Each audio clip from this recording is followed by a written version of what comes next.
All right, guys, we've got a bike here at Cleveland Moto that you should know about, and you've probably been ignoring it because it's one of the bikes that I find to be one of the most boring motorcycles I've ever met in my life. And in one of its configurations, it's also one of the scariest that I've ridden in my life.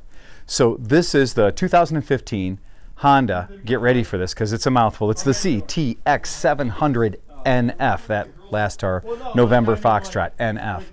Now this bike is the brother to the somewhat notorious DCT equipped CTX.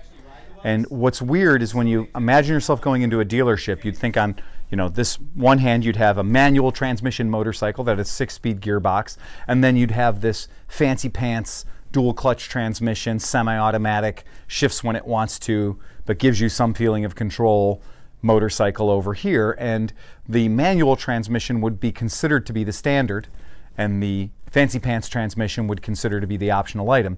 And it's really weird in this one where Honda, at least Honda in North America, they wanted to lead with the automatic. So the automatic for them was the bike they're going to sell to everybody, and then quietly sort of in the background they had the 6-speed here. And this is the 6-speed. It's the dumber brother of the DCT. Now, but it shouldn't be the dumber brother. It's actually really nice to ride. And the problem I had with the DCT, we brought one out here, we had one in the shop for quite a while, we took it out, we let everyone ride it.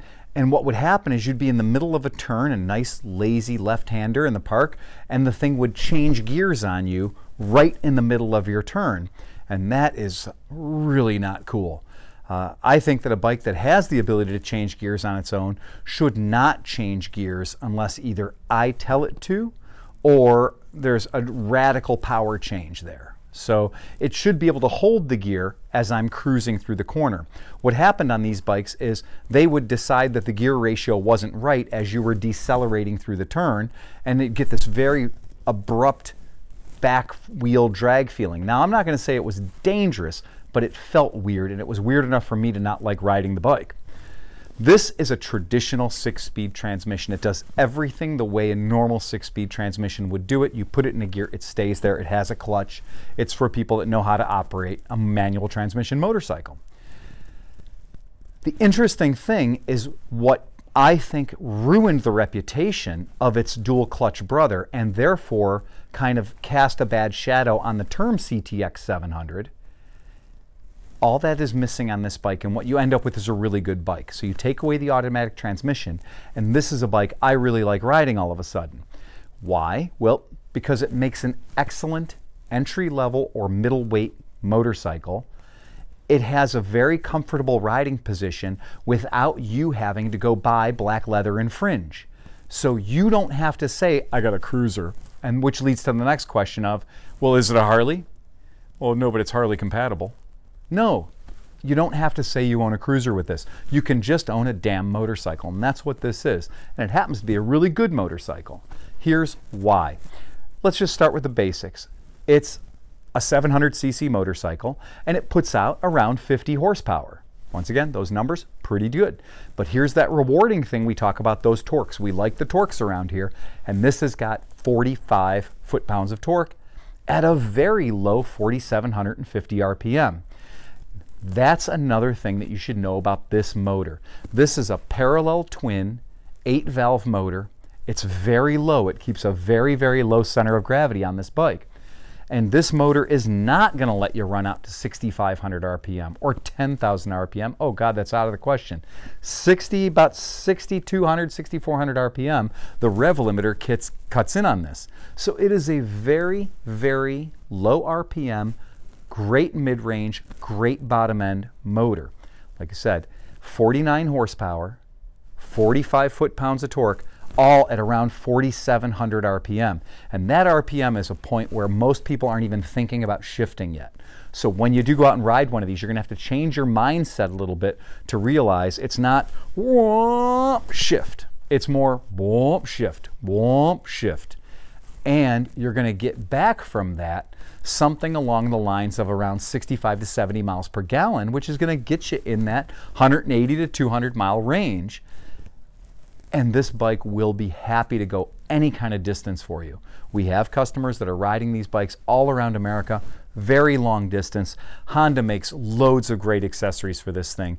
Because I think that they wanted their dual clutch transmission CTX700 to be sort of a light duty or a medium duty tourer. So they have hard bags available, they got luggage racks available, all kinds of windshields, really anything you want to dress the bike up. There's cool little ports on the back that pop out so you can pop a luggage rack in there without having to drill any holes in the bike. It was designed, there's a very intelligent design here.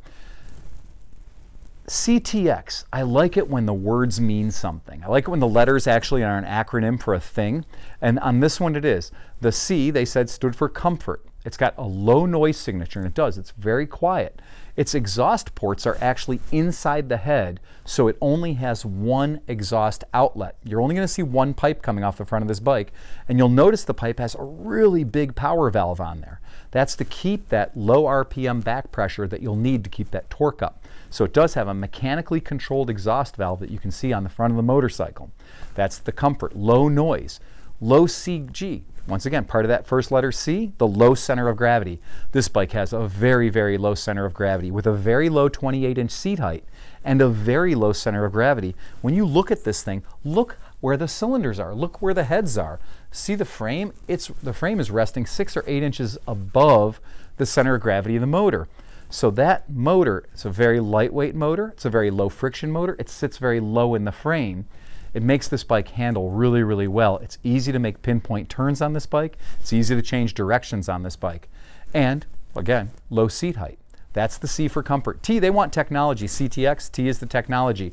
It's got this very high torque, very low friction, and very low RPM motor combined with Honda's very smart ABS system. So that's that technology they're talking about. The X is the experience. That's that cheap one thrown in there. And that is they're giving you very good acceleration out of a lightweight, low-to-the-ground motorcycle, and they're giving you really good stopping power. That's Honda's combined ABS system. And they're giving you a lot of comfort, which is going to make you a little more safer on the road because you're not fighting the bike. So the CTX does actually stand for something. I like the fact that the keys are a Honda chip key, which means it has a built-in RFID for the chip in the key, so that somebody jams a screwdriver in your ignition, smacks it with a hammer, the bike is still dead. It's still a brick. You can't steal it that way. The handlebars, I guess they don't want it to be a cruiser, so they made sure they weren't chrome.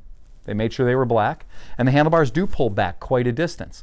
And when you're riding it, what you'll notice is even though your feet are more forward than they would be on a standard bike, you're in a very natural upright riding position. Your feet are kind of forward. I'm going to throw a leg over it real quick and kind of show you guys what the riding position is for a 6-foot tall, 200-pound shaved gorilla. So when you sit on the bike, you'll see my feet are forward, but they're not chopper forward. You're going to see that my hands are in a very natural position and I'm upright. I'm not in the flying C riding position of a cruiser. I'm not in a cafe racer riding position. I'm extremely neutral riding this bike. And just sitting on it right now, I can tell you the weight is very, very low. The center of gravity is very simple. Visibility is excellent. So I think that by taking the fancy dual clutch transmission away, getting rid of all that sort of gewgaw technology, look, I can punch the buttons, I can lock a gear out, I can hold the gear out. Well, I can do that manually. I can do that by simply not selecting the next gear. I don't think that that transmission was the perfect solution, especially not for a younger rider or a newer rider. That sort of inconsistency in the way that it delivered the power and in the decisions that it made when to shift and when not to shift, I didn't care for that. So I'd rather have this bike with a manual transmission. Now, about this bike, it is for sale. Now here comes the I'm going to sell you something pitch. We got the bike with 1 mile on it. Not kidding. We bought the bike from Honda Financing and it literally had 1 mile on it. I did some little bit riding around here, checked it out. One of our mechanics took it for a ride home and rode it back, so I think it might have about 75 miles on it right now. When we got the bike, it still had Honda factory warranty left on the thing. That's how fresh it is. That's how new it is. At the dealership, these were around $7 grand. So you're going to save a ton of money by getting this one. Can't possibly say, I mean, it's in the perfect color, the silver metallic. I know that when people hear the word CTX, they're going to have a knee-jerk reaction about, oh, no, I'm a real rider. I don't need that. This is the bike for a real rider. This is a bike for somebody who wants to have the real riding experience, wants a lightweight, fun bike that you can ride around the neighborhood, that again, it doesn't look like a cruiser. You're not pretending to be anything on this bike. You're just riding a motorcycle, and that's really what we're in it for. So, if you have stories about a CTX, if you've got personal history with this bike and you know people that have had them and love them and enjoy them, let us know in the comments section. Maybe you've got an opinion about the bike too. It's really a game changer. If you've ever ridden the automatic, you should ride this one. You should definitely ride them both. Also, if you have questions about the bike, you can reach out to us. ClevelandMoto, that's where you're going to find this bike. We've got all of our used bikes, all of our pre-owned bikes are put up there. They're easy to get to. You can reach out to us by phone at 216-795-5580. And remember to please ride fast and take chances.